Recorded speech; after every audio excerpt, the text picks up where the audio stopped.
Soy Alexander Sarabia de la comunidad de Somplenatec. Nos definimos como el portal del acceso a la transformación digital, unos frikis de la tecnología, unos frikis de la inteligencia artificial. Somos amantes de las buenas películas. Nos encanta hablar del Internet of Things, de la automatización industrial, la analítica del Big Data. Después de 2 años en el mundo de los proyectos, nos decidimos a salir de nuestras cuevas y evangelizar en el mundo de los datos. Piensen en este espacio como su momento de conversatorio para desconectar del día a día y reconectar con sus habilidades creativas, tecnológicas y de comunicación. Si quieren más, entren a Somplenatec en Instagram, en Facebook, TikTok, LinkedIn y pues ahí nos encontrarán para apuntarse a los retos, a todas nuestras actividades y juegos que nosotros solemos desarrollar para así aprender y familiarizarnos con el mundo de la tecnología.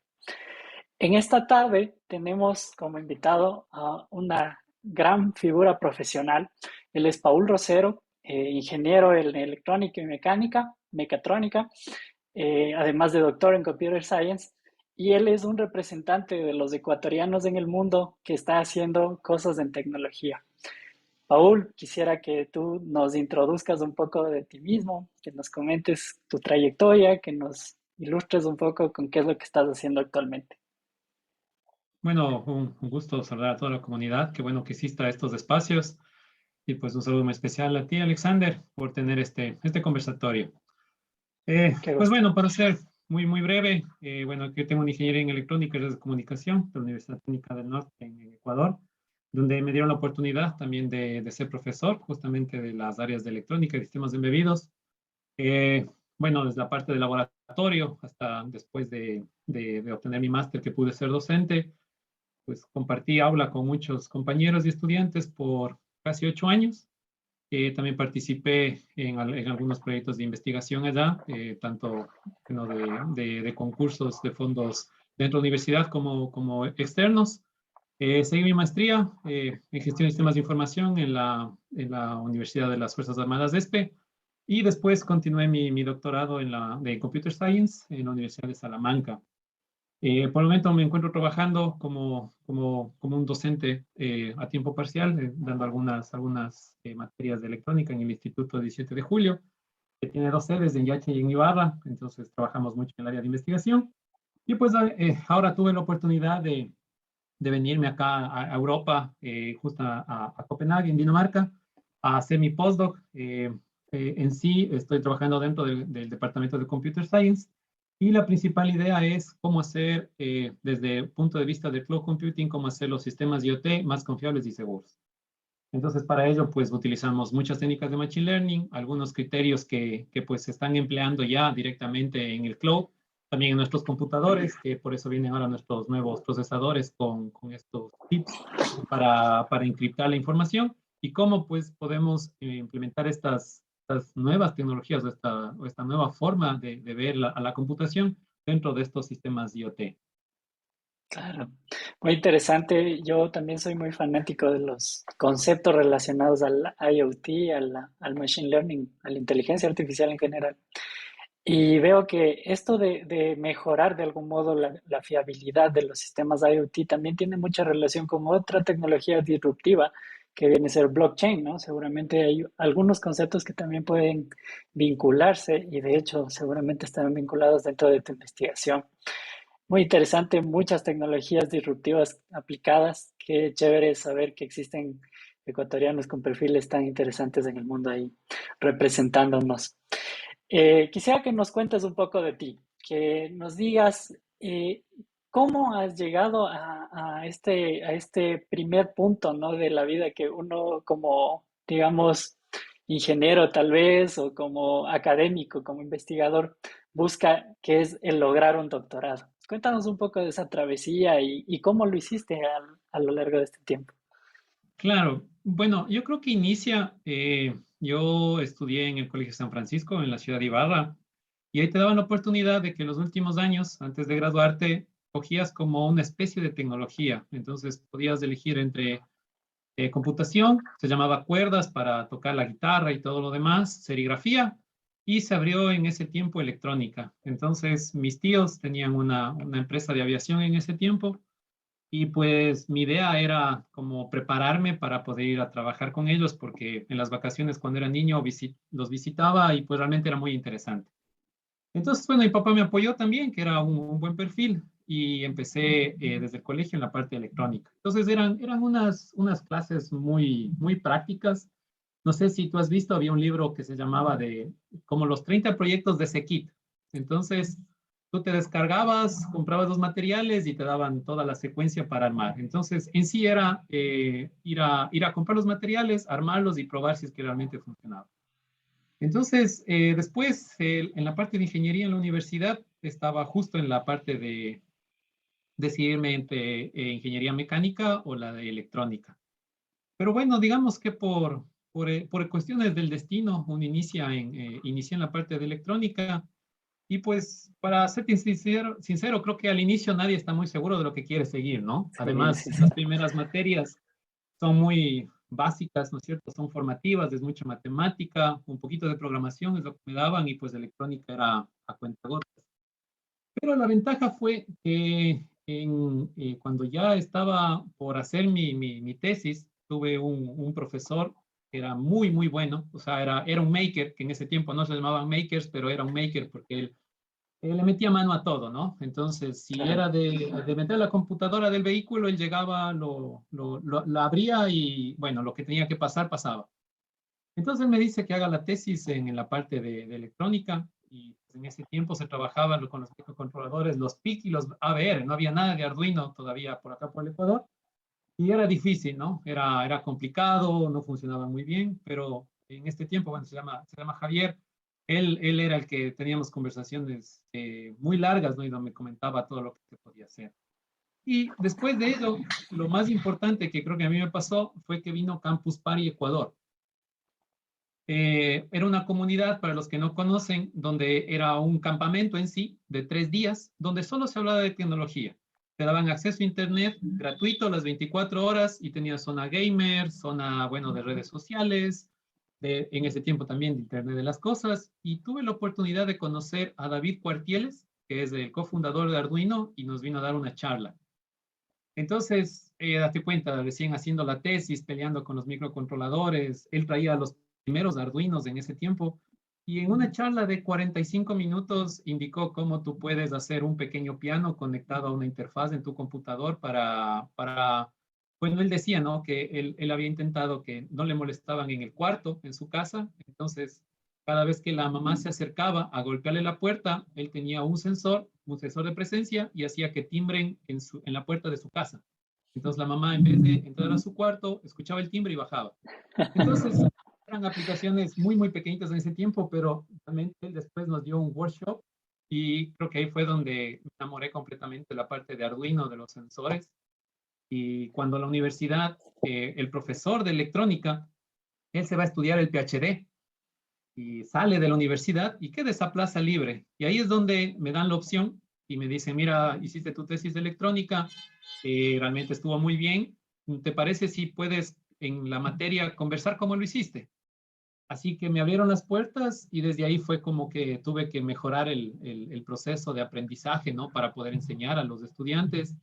Y desde ahí, pues empezamos a hacer proyectos, vinieron tesis y me empezó a gustar todo esto del desarrollo. Pero luego me di cuenta que como era un profesor relacionado, algo joven, tuve algunos profesores que también que tenían ya su doctorado. Entonces me decían que lo importante era seguir tu carrera, ¿no? Si tú quieres ser docente en las universidades y vas a tener la maestría, el siguiente paso es el doctorado. Así que nada, nos armamos de valor. Un gran amigo, un gran investigador, Diego Pelufo, que es colombiano, vino a trabajar un tiempo acá al Ecuador y nos motivó, nos llevó a una reunión virtual. Conocimos a nuestra tutora porque éramos como otra compañera. Y como dicen, ¿no? O sea, hay veces que uno se arriesga y a ver qué pasa. Lo más importante es arriesgarse. Así que Soltar. enviamos papeles y salí aprobado. Entonces, de ahí, pues es justamente la idea de que como tu trabajo en la docencia lo vinculas con el doctorado, con la parte de investigación, tienes que darles como ciertas pautas a los chicos para que se emocionen y de paso hagan tesis que sean más interesantes. Y pues yo no sabía nada de Machine Learning, pues en ese tiempo las aplicaciones eran muy rústicas donde era entradas, procesamiento y salida, ¿no? No había nada de inteligencia de por medio.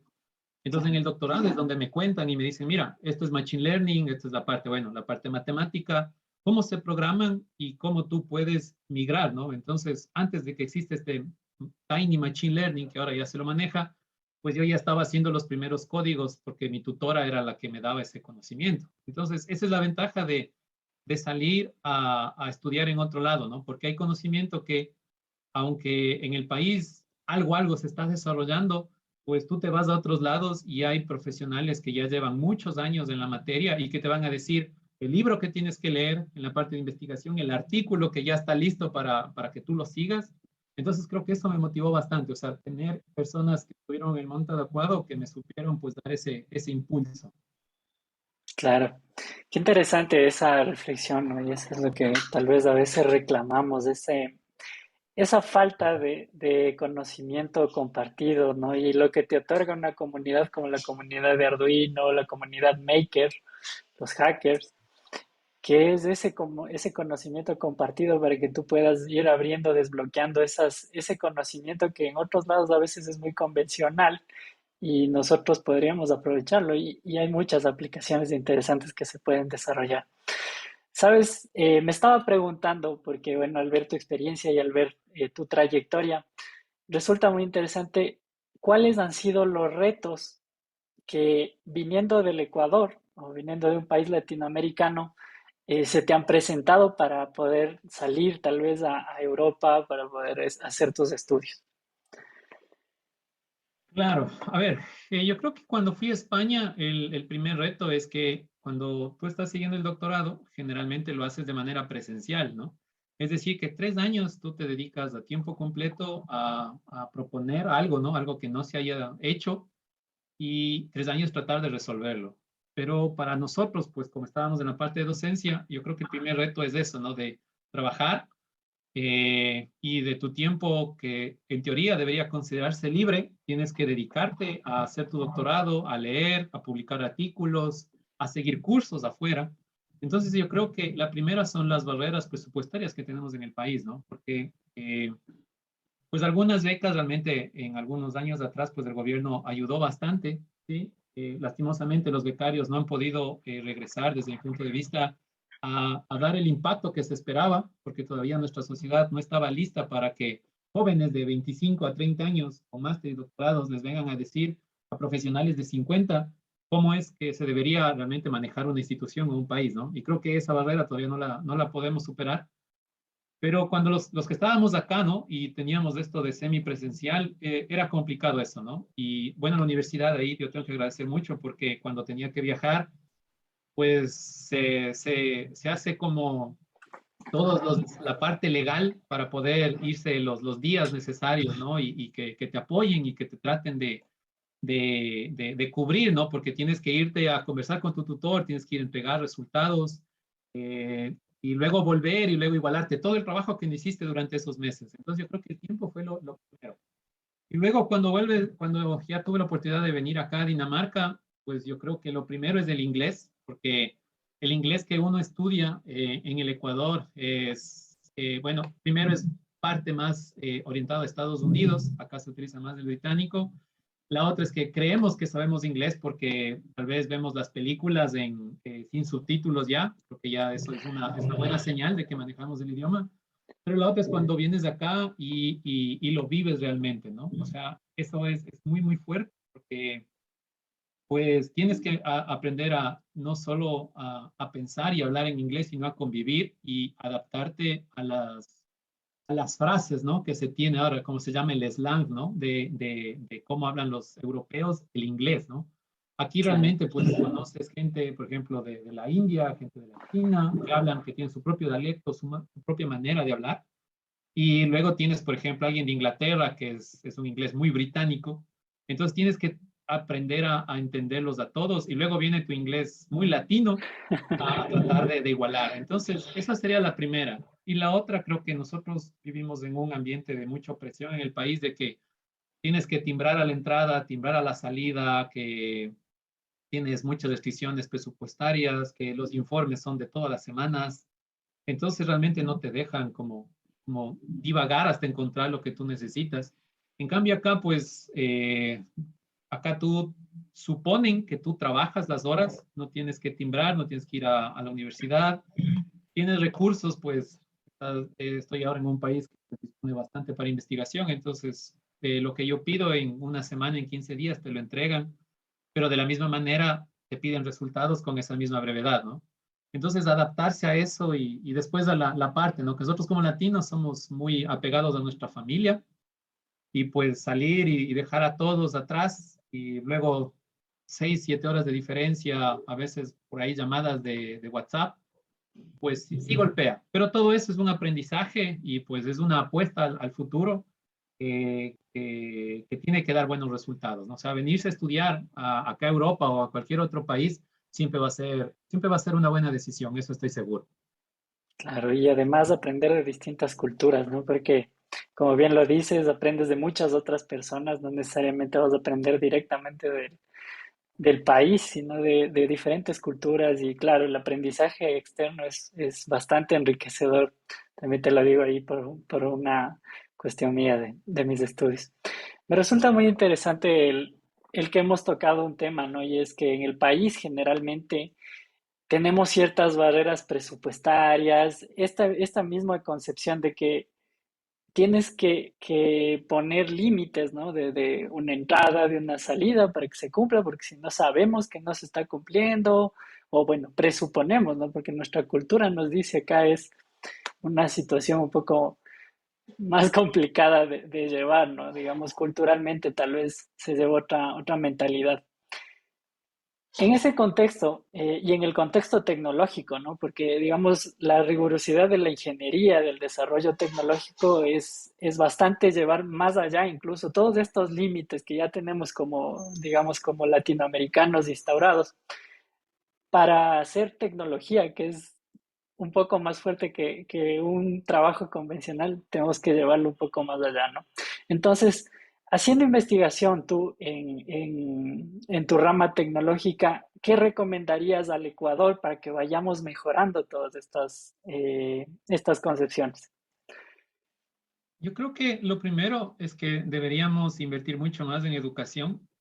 eh, y cuando tú inviertes en educación, todo lo demás deriva en soluciones mucho más prácticas.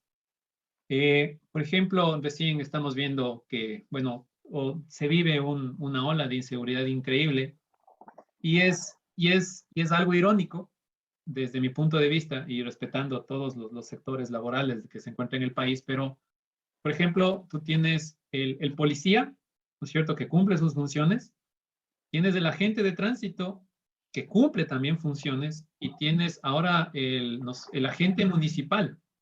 Es decir, que tú tienes tres entes que en teoría están destinados al mejoramiento de la calidad de vida y de la convivencia, pero cuando sucede un robo, ninguno de los tres tiene la potestad o tiene la manera legal de poder aprender a esta persona.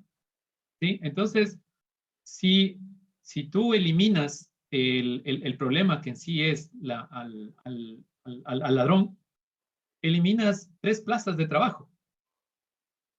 Entonces, nuestro país está tratando de suplir con sueldos un problema que se basa en la educación. Entonces, en vez de tener tres tipos de personas que se dedican a detener al ladrón, tengamos mejor buenos maestros que estén destinados a artes, que también es muy importante, a ciencias duras, que se puede llamar, con la parte de matemática, y también a la parte de las letras, ¿no? Entonces, yo prefiero tener ese tipo de profesional porque estoy invirtiendo en los niños y no llegando ya a corregir cuando ya la circunstancia está fuera de las manos. Entonces, yo creo que, por ejemplo, ahora nosotros vivimos de un problema de las universidades y, bueno, yo tengo un poco de experiencia porque he podido trabajar, es que el ingeniero, ¿no es cierto? El que estudió la parte difícil de las matemáticas y luego tienes al contador que estudió la parte complicada de manejar los números en una empresa. Una de las opciones laborales es los colegios, pero ninguno de ellos fue formado para poder tener un tipo o una metodología de enseñanza adecuada. Claro. Y eso también no está bien, porque yo creo que nosotros deberíamos tener institutos y universidades que estén dedicadas justamente a la parte de docencia en escuelas y colegios. Y con ello, pues, tenemos que mejorar. Y el otro punto muy importante es que vivimos en una sociedad en la que siempre estamos mirando al vecino y no estamos viendo nuestro propio problema. Por ejemplo, acá una de las cosas que a mí más me llama la atención y lo que más me agrada es que eh, partiendo desde la diversidad de género, ¿no es cierto? Que ahora tú te puedes autopercibir como desees. Aquí hay, se puede decir, de todo tipo de géneros, ¿no? Y a nadie le interesa al vecino. O sea, si tú quieres ir con una peluca roja, pues está bien, nadie te va a recriminar. En cambio, en Ecuador, si alguien hace eso, todo el mundo ya está, es que es del vecino, es del amigo, es del hijo, el cuñado, bueno, empezamos a hablar. Entonces, eso hace que nosotros nos basemos en información del boca a boca y no en información verdadera porque no leemos. Entonces, yo creo que el Ecuador lo que debe de cambiar es su hábito de cómo recibe información, de que el WhatsApp debe ser un medio de diversión y de comunicación y no de información, de cadenas y donde realmente muchas personas creen tener los datos adecuados sobre todo lo que sucede. Entonces, y el otro punto es que como no tenemos esa cultura, no somos críticos de nuestra sociedad. Por ejemplo, mira, es algo tan irónico que nosotros viviendo ya con celulares de alta gama, que podemos grabar, podemos hacer todo lo que queramos, no tengamos un sistema eficiente de recolección de basura, no tengamos un sistema eficiente de buses. De hecho, tuvimos una pandemia donde pararon todos los buses, se pararon todos los recolectores, donde la verdad, todos los municipios lo que deberían haber hecho y las universidades que estábamos también, digamos, sin tantos proyectos, decir, miren, estos son los problemas de nuestra ciudad. ¿Cómo podemos mejorar todos estos procesos? Y ustedes tratar de ayudarnos. Y mira, qué diferente hubiera sido tener ya un sistema de recolección más eficiente y no solo coger bueno, de los camiones de basura e ir a ocultarlos o tapándolos en algún lado. Eh, tenemos un sistema de buses que no sabemos cuándo va a venir el bus, si es que va a llegar a la parada. Y bueno, y también es otro problema que en una parada llegan 5 buses al mismo tiempo. Y todo eso solo con logística y con los GPS que ya tienen los buses por esta parte de las seguridades y de las cámaras, ya puedes planificar. Pero viene ahí la parte de la corrupción, que nadie quiere mover todas esas influencias.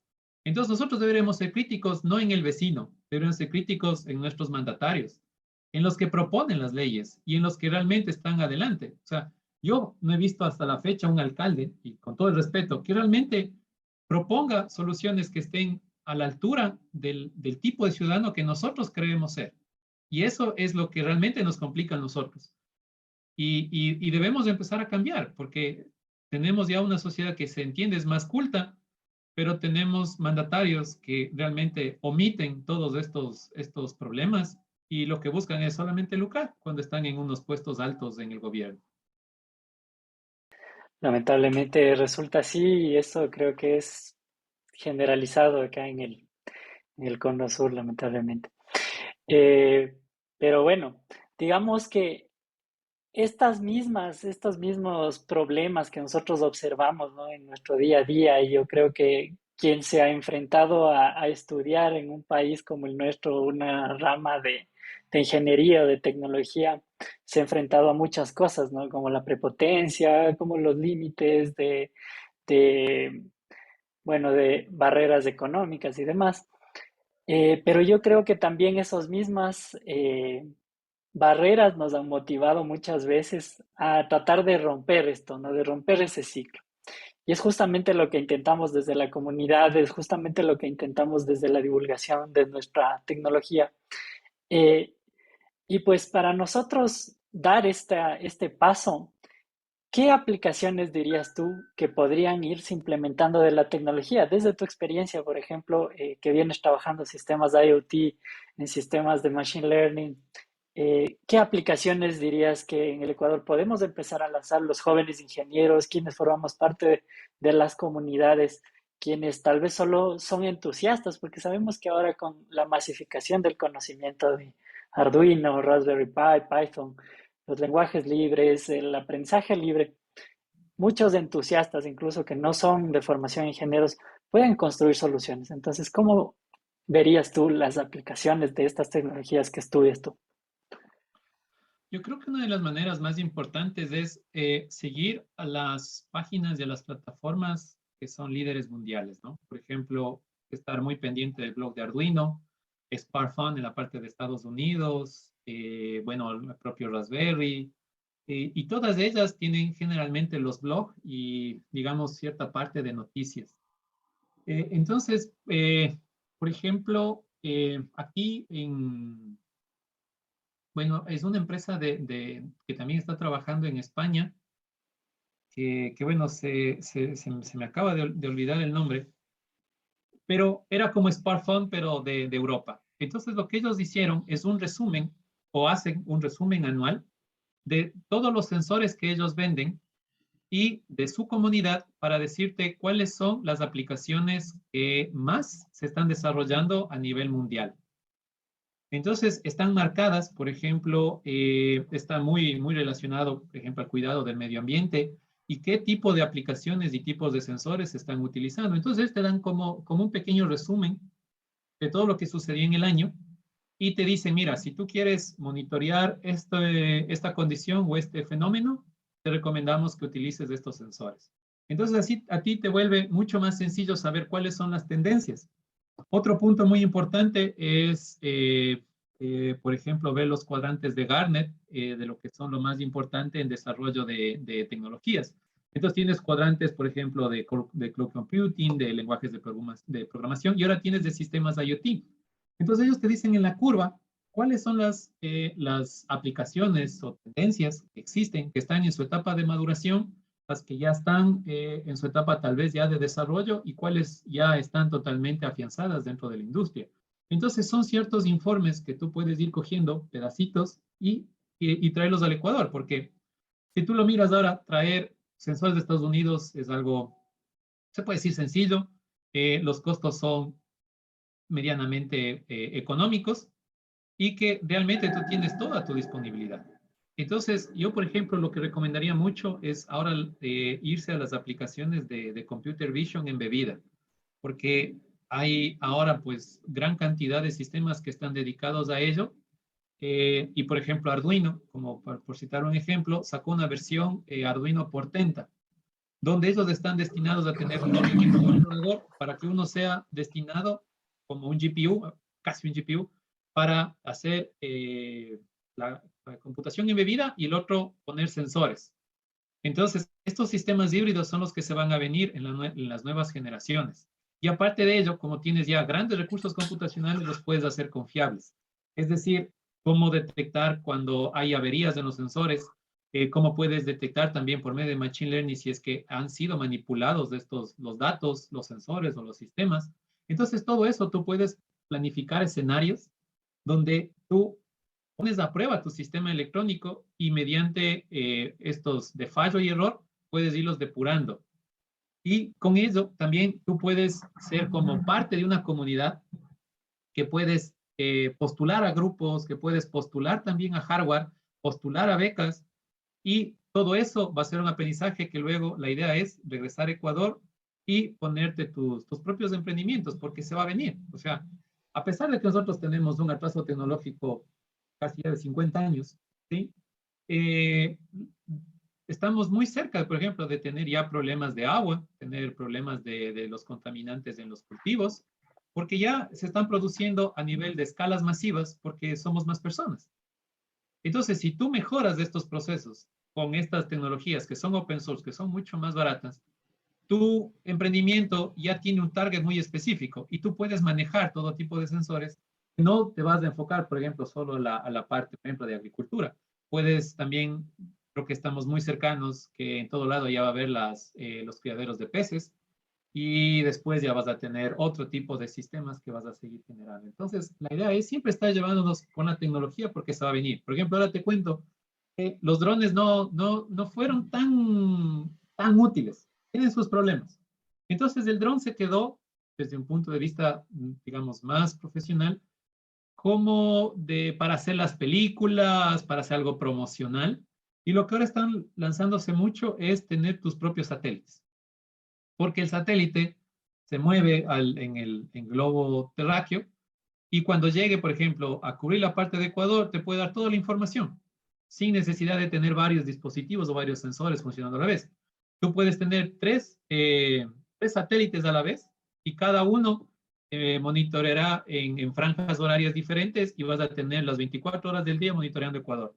Entonces tú con eso puedes predecir condiciones climáticas, cuestiones de bosques, puedes determinar, bueno, si los cultivos son al aire libre. Entonces, por ejemplo, algo que se va a venir y que, por ejemplo, Elon Musk ya lo hizo, de poner satélites, que las nuevas empresas ya no te van a dar sistemas de monitoreo in situ, sino te van a dar sistemas de monitoreo en satélites para que tú empieces a hacer computación embebida. Entonces ellos te van a dar las imágenes y que tú con ese dataset vas a tener que desarrollar tu propia aplicación o pagarles más para que te den haciendo lo que tú necesitas. Entonces, eso se va a venir y yo creo que en unos pocos años Ecuador va a contar con ese tipo de infraestructura porque cada vez se va abaratando costos. Ahora, enviar un satélite cuesta alrededor de $70,000, pero yo creo que después con estas tendencias de hardware libre va a ir reduciéndose. Entonces, por ejemplo, es algo que yo estoy trabajando ahora, que es un proyecto que se llama DiscoSat, que son 3 universidades aquí en Dinamarca, y la idea es no solo enviar datos a la Tierra, sino entre ellos comunicarse por LoRaWAN y enviar información para que si alguno falla o tiene problemas, como tú dices, el blockchain, los intercambien los datos de confiabilidad y podamos realmente verificar si es que algún fenómeno está sucediendo. Súper interesante, yo he venido algún tiempo trabajando con LoRaWAN y pues me parece muy llamativo, no sabía que el medio de transmisión en el espacio también se podía utilizar como, digamos, como en esta comunicación del LoRaWAN. Imagino que tendrá sus complicaciones y sus retos también. Este, resulta bastante interesante, ¿no? Este cambio de paradigma, porque antes nos enfocábamos mucho, bueno, la tecnología apuntaba a que nos enfoquemos a que todo va a ser cloud y vamos a necesitar siempre del cloud y del cloud. Y ahora nos vamos dando cuenta que existen aplicaciones que no necesitan siempre estar conectadas a un servidor, a veces sí, y que no necesariamente necesitamos, digamos, el Wi-Fi, ¿no? La comunicación clásica, sino que hay otras vertientes de comunicaciones que tenemos la capacidad de hacer procesamiento embebido, que hay un mundo entero de aplicaciones sobre eso. Y yo creo que mucho de esto ha abierto justamente la comunidad del open source, ¿no? Yo soy bastante fanático del ESP32, del ESP eh, en general. Y pues he visto muchas aplicaciones, ¿no? La comunidad Maker le da la vuelta a este tipo de sistemas embebidos, les hace cosas espectaculares. Yo recuerdo que era súper fan de las impresoras 3D, ¿no? Y tú veías que les hacían con Arduino Uno el impresor 3D y dices, wow, ¿cómo con ese controlador tan pequeño? Y claro, la comunidad Maker le dio una vuelta, ahora tú tienes, digamos, una SP32, puedes hacerle con un servidor web ahí mismo y que se conecte a la nube, que te diga cuándo terminó la impresión, una locura, ¿no? Entonces, claro, y sobre esto de los satélites, yo había escuchado ya hace algún tiempo en Argentina, si no me equivoco, estaban haciendo algunos proyectos interesantes de lo que son los nanosatélites y picosatélites, ¿no? Enviando pequeños, digamos, grupos de sensores y esperando pues ahí la información. Y efectivamente los ponen en órbita y resulta que son bastante más baratos de lo que uno esperaría, ¿no? Y la gente omite a lo mejor algunas veces este tipo de opciones porque dice, ah, no, es que eso ya la NASA, porque seguramente Ecuador no puede enviarse un satélite. Claro, bueno, por ejemplo, yo había trabajado con algunos proyectos de LoRaWAN dentro del Ecuador, pero cuando vine acá me di cuenta que nosotros, o personalmente, en mis trabajos lo estaba implementando mal, debido a que la mayoría de aplicaciones que nosotros hacemos es crear nuestra propia red, donde generas, digamos, un nodo central y luego tienes los esclavos que van enviando. Entonces, bueno, lo más robusto que se puede trabajar aquí en Ecuador es tener un Raspberry, el más el más fuerte que puedas adquirirlo. Y luego tienes nodos sensores y dependiendo de la antena tenías una cobertura bastante fuerte y hacías el procesamiento, digamos, local con el Raspberry. Sin embargo, acá, y es una, por ejemplo, una iniciativa que deberíamos empezar ya a conversar dentro de las universidades del país, es que cada una de ellas tiene su propio nodo repetidor de LoRaWAN. Es decir, que tú en las ciudades de Europa, tú tienes tu nodo sensor y automáticamente ya tienes conectividad LoRa para poder enviar tus datos. Entonces, ¿qué es lo que se vuelve? Que LoRa tiene dos puntos importantes. La primera es evitar que los sistemas IoT se conecten al Wi-Fi para que evitar este problema de tráfico entre dos tipos de información. Entonces tú tienes como tu red especializada LoRaWAN, que es solo para sensores, y tus nodos, que se pueden decir, tus nodos centrales se vuelve el Edge. Entonces ellos recogen toda la información y son los que le envían al cloud. Entonces tú lo único que te encargas como desarrollador es tener la conectividad, enviar tus datos, porque bueno, necesitas suscribirte, y luego tú tienes los datos tanto en el Edge como en el Cloud, dependiendo de tú lo que quieras hacer la aplicación. Entonces, por ejemplo, Ecuador, ¿qué es lo que debería tener? Cada una de las universidades del país que maneja las áreas de telecomunicaciones y electrónica, deberíamos tener estas antenas repetidoras para que la universidad se haga un Smart Building. Entonces, tú tienes una red de sensores que se van a conectar a una sola topología. Tú puedes darle mantenimiento, porque en teoría esto tiene que ser gratuito, y tú como desarrollador lo que ya esperas es tus datos al final. Y como son dispositivos algo robustos, puedes encriptarlos, puedes tener usuarios de contraseñas. Entonces LoRaWAN se vuelve realmente en una tecnología que tú puedes escalarla de una manera muy fácil porque siempre estás conectado. Los dispositivos pueden ser móviles y la otra es que tú evitas de tener tus propias redes para tener interferencias en los mismos canales. Entonces, eso me parece, por ejemplo, sumamente interesante y que realmente, por ejemplo, en el país no se está realizando. De hecho, hay un proyecto aquí que queremos empezar a ejecutar, es que tú con un Raspberry Pi Serie 3, con una antena normal, tú puedes hacer un repetidor de dispositivos LoRaWAN hasta de 10 dispositivos, es la parte gratuita. Entonces, si tú haces, por ejemplo, cada 2,5 kilómetros en tu ciudad o en tu barrio, ya tienes un sistema de conectividad gratuito. Solo tendrías que pagar, bueno, el acceso a la luz que te daría por conectar un Raspberry. Entonces, eso es, por ejemplo, algo que se está dando. Y el otro punto muy importante que también se está trabajando, es que ya no podemos procesar todo en el cloud porque hay ciertas normativas legales a nivel de continente y de país, que ahora está en Estados Unidos y en Europa, que ya no te permiten enviar todos los datos desde las aplicaciones al servidor, porque ya tienes muchos problemas de seguridad.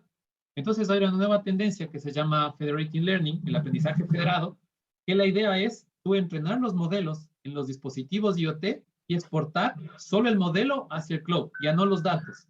Entonces el cloud lo que se vuelve es un recolector de modelos, los analiza, genera un modelo general y luego te devuelve ya se puede decir, ¿no? La inferencia depurada. Entonces, para eso, los dispositivos IoT tienen que ser capaces de recopilar la información, procesar sus propios datos y enviar el modelo. Pero todavía no está, digamos, muy establecido cómo esto va a pasar, porque también se basa en la confianza. Por ejemplo, cuáles de los dispositivos IoT van a ser parte de la etapa de entrenamiento. ¿Cómo puedes medir los niveles computacionales que cada uno puede hacerse cargo para ser parte del proceso? Y la otra, ¿qué tal si uno es manipulado? ¿O qué tal si uno sufre daños? Ese modelo va a afectar al de todos. Entonces, eso, por ejemplo, es lo que ahora estamos trabajando y la idea es generar un Federated Learning seguro, que sea capaz el sistema. Y la otra, por ejemplo, ¿cómo se puede convertir en algo seguro? Es si todo el software que tú programas lo compilas en la RAM, porque es lo más seguro. Entonces, los nuevos sistemas IoT o la nueva generación de IoT ya no debería tener la memoria flash, que usualmente la programamos, y la RAM, donde se generan o se ejecutan las instrucciones, sino deberías tener solo RAM. Y en la RAM almacenar todo para poder ser mucho más seguro, porque cuando se apagan se borran y todo lo demás. Ahora, ¿eso qué significa? Que el procesador tiene que cambiar en su arquitectura por completo. Claro. Ahora, ¿cómo generas ese nuevo procesador? ¿Cómo cambias la arquitectura? ¿Cómo los registros de trabajo, en vez de trabajar en una arquitectura normal con un procesador o con una flash, estos registros de trabajo tienen que moverse a una memoria RAM para ser mucho más dinámicos. Entonces, todo eso, por ejemplo, te acarrea las nuevas tendencias que, por ejemplo, en el país todavía no se habla demasiado. Pero cuando yo vine acá y tuve realmente, hay gente muy letrada en esto, las conversaciones que yo he tenido o las que tuve los primeros meses, realmente es solo de estar callado y aprender. Y cuando pueda ya culminar este postdoctorado y bueno, si las situaciones en el país son realmente convenientes poder volver, es tener todas estas ideas. Y esto es lo que deberíamos hacer todos. Me considero no como un becario, sino como alguien que solo salió a aprender. Y todos ellos, pues el gobierno decir, miren, ustedes ya que trabajaron, ¿cómo podemos mejorar nuestra sociedad? Claro, y es que eso debería ser, ¿no? Lo que gobierne. Yo siempre me he repetido, digo, el gobierno debería estar basado en el conocimiento, no en el poder que quieren acumular unos pocos. Me resulta muy interesante el área en la que estás trabajando. Yo hace algún tiempo había pensado, claro, en esta suerte de superinteligencia, ¿no? Porque eso es lo que vendría a ser cuando tú ves un NVIDIA Jetson Nano, que son estos Ujú. computadores ya que tienen GPU, capacidades, digamos, bastante interesantes y que son pequeños, portátiles. Incluso yo, por comentarte, los he alimentado con energía solar fotovoltaica, tienen autosustento ahí largo. Y dices, claro, si aquí yo puedo entrenar un modelo, tranquilamente ese modelo podría formar parte de una red de modelos, ¿no? Y es bastante interesante lo que se podría lograr con eso. Y hay otras tecnologías como los MPSOCs, ¿no? Esta suerte de, de vínculo entre una FPGA y un computador, un single board computer. Entonces, ese tipo de arquitecturas seguramente van cambiando la perspectiva de cómo se percibe este aprendizaje federal. Yo tenía la oportunidad de estudiar justo con un profesor muy bueno, Byron Navas, ojalá algún momento nos vea. Byron, él es doctor en sistemas embebidos, él estudió, si no me equivoco, en Suecia. Y pues él nos comentaba siempre de esta tecnología. Yo te hablo hace unos 5 años de esto. Y ya estábamos nosotros percibiendo que específicamente se podía embeber machine learning, se podía entrenar modelos de machine learning de forma eficiente dentro de placas pequeñas, ¿no? Entonces, ya como que yo veía ahí alguna oportunidad, digamos, de aplicaciones. Me parece muy interesante, como te digo, creo que para la comunidad este conocimiento es bastante importante. Entonces, quisiera también que nos digas un poco de cómo podemos encontrarte, si alguien quiere contactarse contigo para tal vez participar de estos proyectos o proponerte un proyecto, no sé, ¿cómo te podemos encontrar? Bueno, yo tengo un sitio web donde generalmente publico los avances que tengo. De hecho, siempre estoy relacionado a la parte de open source. Entonces, ahora soy parte de una materia que se llama Internet de las Cosas. O sea, eso es justo, ¿no? Estamos con unos sistemas que acá se llaman PyCon.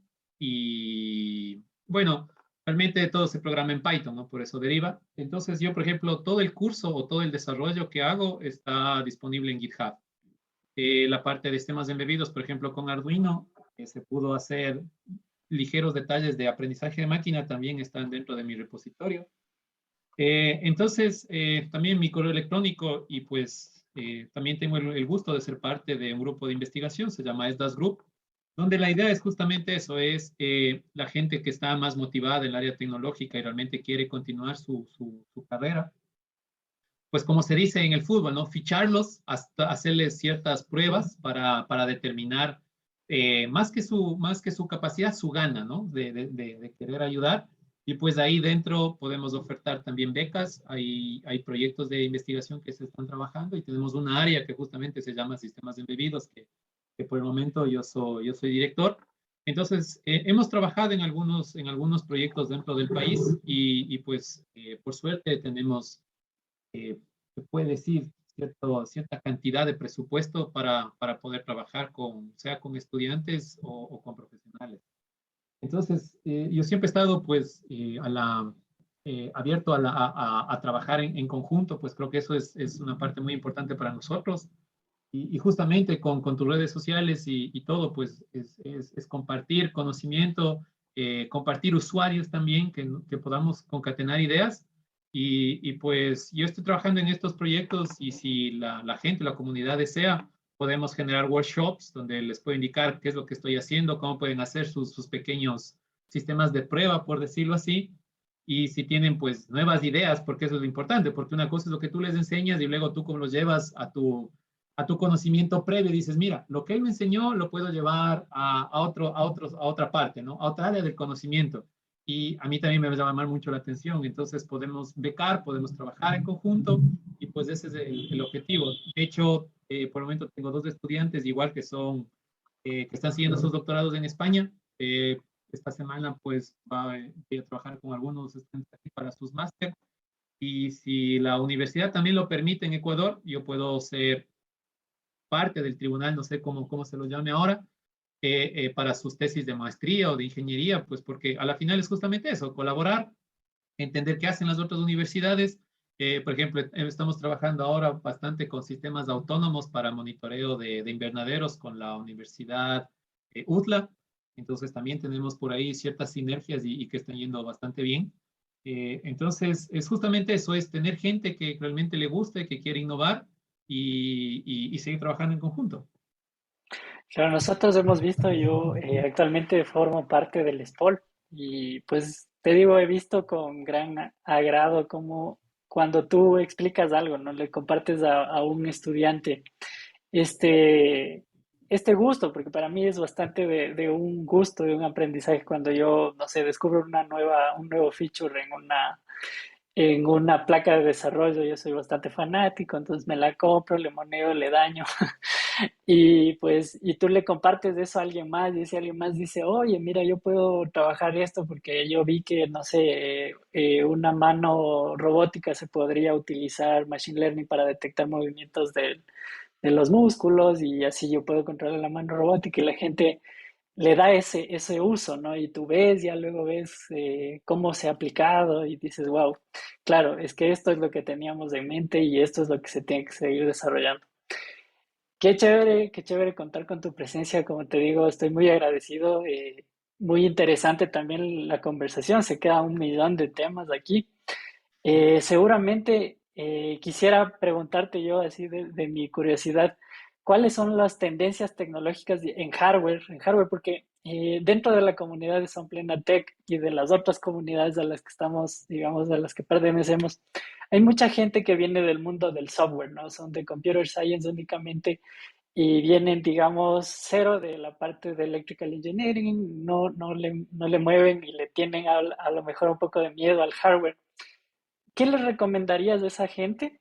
Y desde tu punto de vista, ¿a dónde deberían enfocarse la gente que ya tiene algo de afinidad a la ingeniería electrónica para seguir desarrollando y poder apuntar hacia donde tú estás ahora? Yo creía que, bueno, para los que están iniciando es un Arduino Uno, ¿no? Ese es para, para todo, ¿no? Para probar, no se daña muy fácil, los drivers son sencillos. Entonces, para los que desean iniciar, Arduino es la plataforma. Yo creería que ahora, para lanzarnos a algo más robusto, ahora hay sistemas que, por ejemplo, como te cuento, esta plataforma PyCon que nosotros la empleamos acá, la idea de esto es que se puede decir es como un Arduino, pero está orientado a tener a conectividad. Tú puedes conectar este sistema por Wi-Fi, GSM y por LoRa. Entonces, ahora está muy destinado a que el hardware tenga diferentes, bueno, una sola tarjeta inalámbrica, pero que te permita manejar diferentes estándares.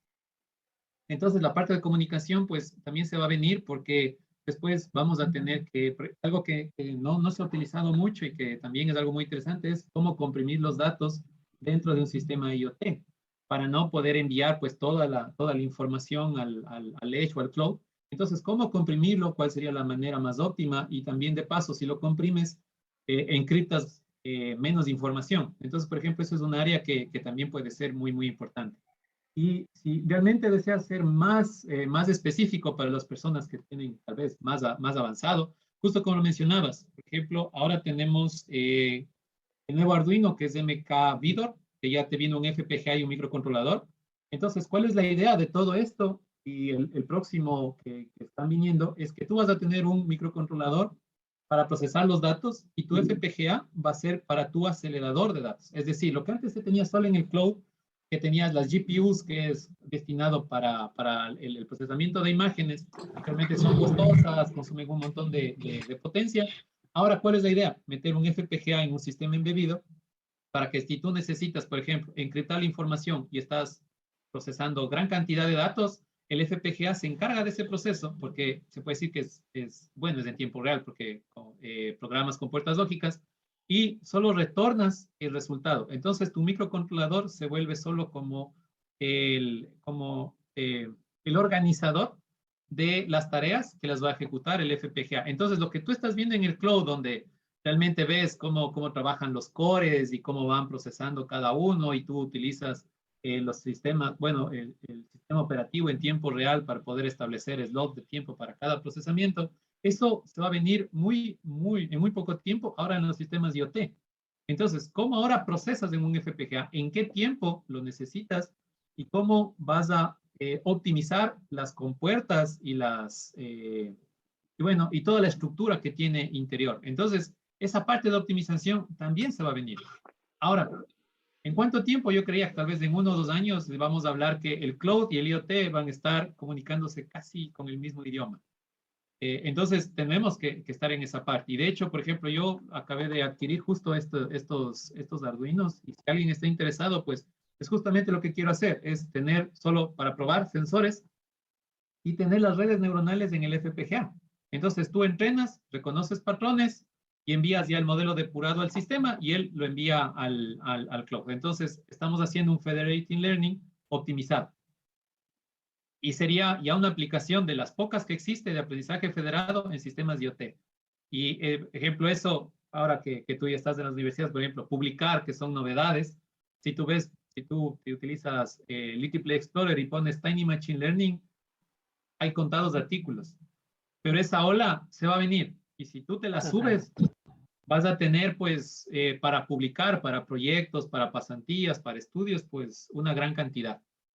Sí, sí, así es, yo lo he visto desde hace mucho tiempo, digamos, yo cuando recién salió este libro de Tiny Machine Learning de Pete. Pete es el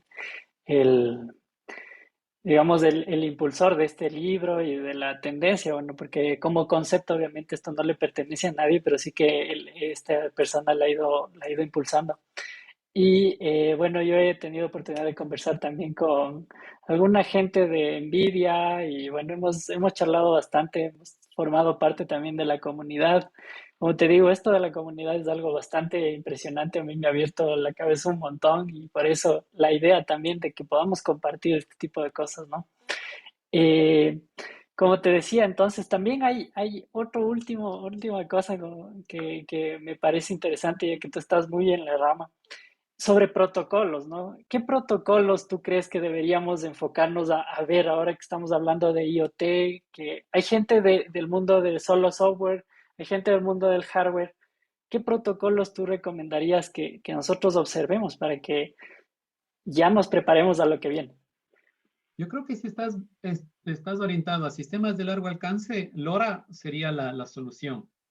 Pero en cambio, hay ahora nuevas aplicaciones que es súper interesante. Por ejemplo, no sé si has visto que lo que quieren es, bueno, en la parte de África, quieren cuidar que los animales no se salgan de las zonas protegidas. Y para eso quieren determinar en el año cuáles son los patrones de movimiento de todos los animales. Entonces, un ejemplo de ellos que son los elefantes.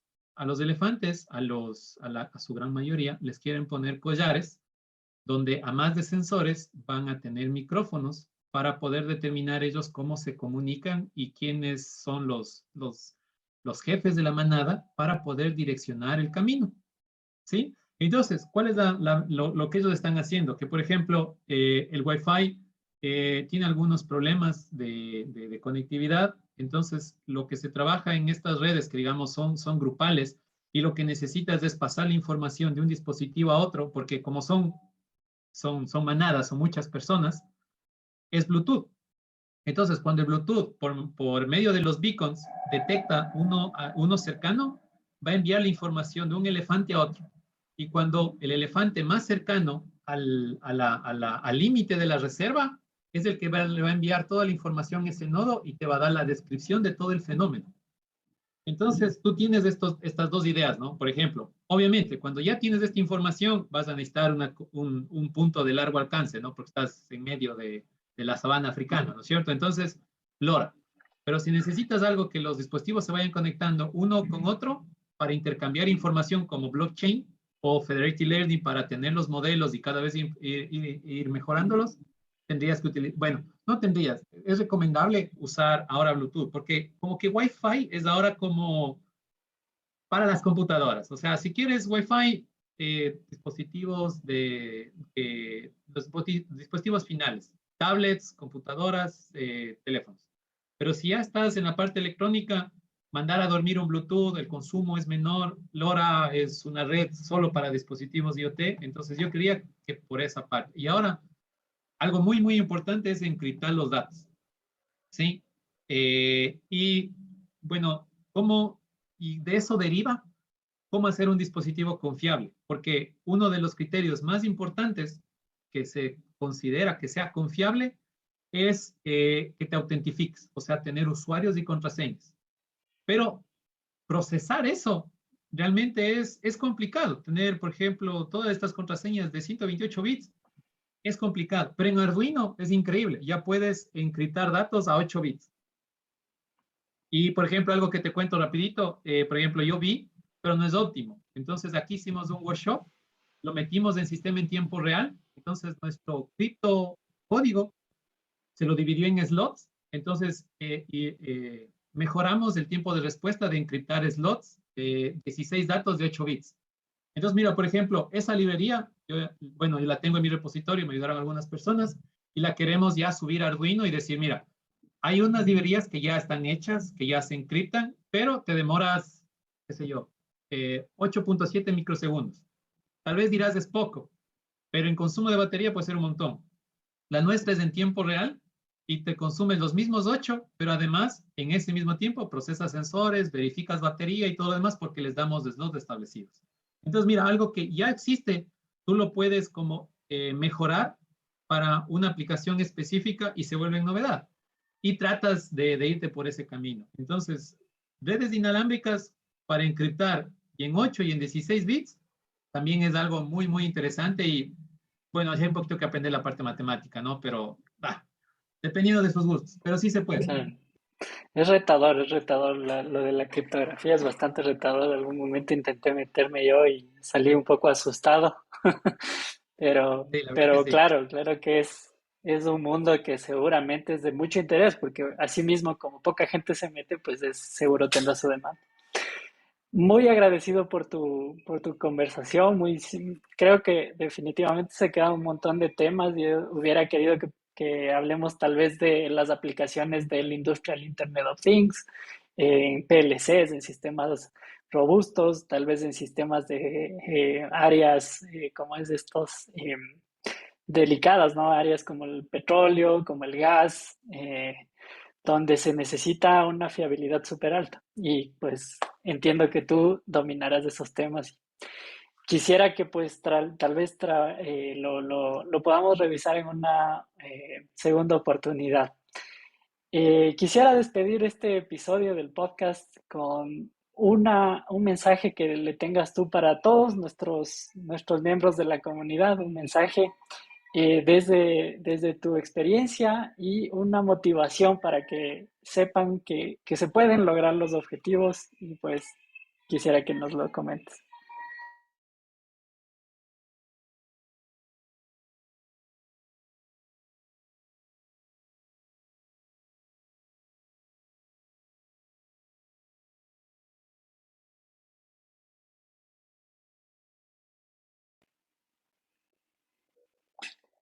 Te comentaba entonces que seguramente se nos quedan muchas temáticas todavía por conversar. Me hubiera sido bastante interesante hablar de sistemas como el Industrial Internet of Things, protocolos acerca del Industrial Internet of Things, seguridad, ciberseguridad en el IoT. Hay tantos temas relacionados que seguro podríamos conversarlos en un podcast cada uno, ¿no? Y espero, ojalá podamos volverlos a conversar contigo mismo, porque entiendo tú eres el experto. Quisiera que despidamos de este podcast, de este episodio, con un mensaje y una motivación para quienes nos observan en este momento. ¿Qué es lo que tú podrías decirles ya después de toda tu experiencia que has llevado a cabo en esta trayectoria de la tecnología, del Internet de las cosas, del machine learning, de la ingeniería en general? Bueno, primero, claro, encantado. Si desean conversar más sobre esta parte del Internet, pues yo gustoso de seguir colaborando. Creo que ese es el objetivo. Sí, podríamos hacer tal vez reuniones con otras personas para poder entender sus puntos de vista. También sería muy enriquecedor para todos. Y bueno, yo creo que el mensaje es que yo creo que cada uno pone sus límites en donde quiere estar. Sí, me gustaría bueno, yo jugué básquet una temporada en el colegio y bueno, trato de mantenerme en forma, pero hay algo que se llama la Mamba Mentality, que es que te explica en breves pasos cómo Kobe Bryant se convierte en el mejor jugador de la NBA. Y lo que te dice es exactamente eso, que si tú quieres ser el mejor, no solo sirve el talento, sino el sacrificio y también el tiempo que tú le pongas. Entonces, para mí, para todos los que están en esta área maker y realmente, por ejemplo, quieren irse a estudiar a otro lado, quieren ir a trabajar en alguna empresa, díganlo con confianza. Díganlo, voy a ir a trabajar en la empresa X y lo voy a hacer. Y cada día traten de lograr ese objetivo. Yo una vez estaba conversando con mis amigos, estaba cansado y dije, yo ya no quiero trabajar aquí, me voy a ir a Europa. Y trabajé todo el doctorado, que son 3 años, porque los resultados no son de la noche a la mañana. Y cuando acabé el doctorado empecé a postular y me salió acá a Dinamarca. ¿Cómo se dice? Tu boca tiene que ser tan grande como tus sueños. Y esa es la manera en la que deberíamos vivir. Y si es necesario levantarse 5 de la mañana para estudiar inglés o para hacer las cosas, pues depende de ustedes. El éxito se mide en las malas noches que ustedes tengan. Y pues la verdad, así está hecho el mundo, ¿no? Entonces, para mí, yo creo que fue como un pequeño ejemplo de que realmente si uno se esfuerza y hace las cosas con esfuerzo y la otra, no desear el mal a nadie ni la envidia a nadie, sino vivir nuestra vida. Disfrutemos de nuestros familiares, de nuestros amigos y miremos a alguien solo para aprender, no para criticar. Yo creo que con eso ustedes van a poder convertirse en las personas que realmente quieren ser. Qué gusto. Muchas gracias por esas palabras. Pues tomémoslas, comunidad. Un gusto para nosotros tenerte, Paul. Esperamos poderte contactar nuevamente. También vamos a dejar los contactos de Paul en la descripción de este podcast y así podamos, ojalá, conectar a muchos de estos entusiastas que estamos aquí tratando de cambiar esa realidad tecnológica del país. Un abrazo a todos, somos Son Plena Tech, no se olviden de seguirnos en Instagram, Facebook, TikTok, LinkedIn, en todos lados. Y pues si gustan, recomiéndennos a sus amigos, recomiéndennos a sus familiares para que podamos seguir llegando a más gente con la tecnología. Un abrazo.